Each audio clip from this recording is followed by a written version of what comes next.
রাসূলকে সাথে সাথে প্রশ্ন করবে, ইয়া রাসূলুল্লাহ, আমরা তো আল্লাহ রাসূলের বিবি, আমরা তো আল্লাহ রাসূলের স্ত্রী, আমরা যদি হাসরের ময়দানে এভাবে উলঙ্গ অবস্থায় যদি হইয়া দাঁড়াই, দুনিয়ার পুরুষরা আমাদের দিকে তাকাইবে, আমাদের কাছে লজ্জা লাগবে।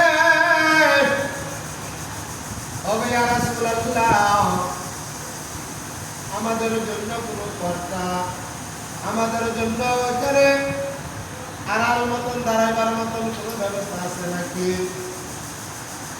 আল্লাহ রাসূল বলে, আমার বিবি আয়েশা, হাসরের ময়দানটার ব্যাপারে তোমার ধারণা নাই। প্রতিটা মানুষ যখন উপরের দিকে তাকাইয়া থাকবে,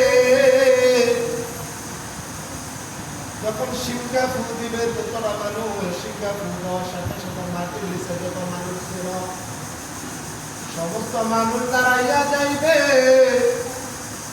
এরপর আল্লাহ তারা ঘোষণা করবে, প্রতিটা মানুষ যেন উপরের দিকে তাকাইয়া থাকে। আপনি যখন উপরের দিকে তাকাইয়া থাকবেন,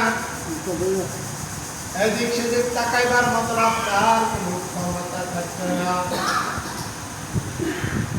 আল্লাহ রাসূল বলে, হে আয়েশা,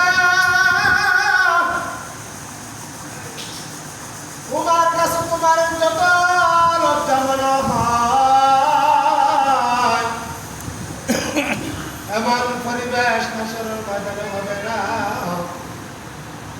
হাসরের ময়দানটা এত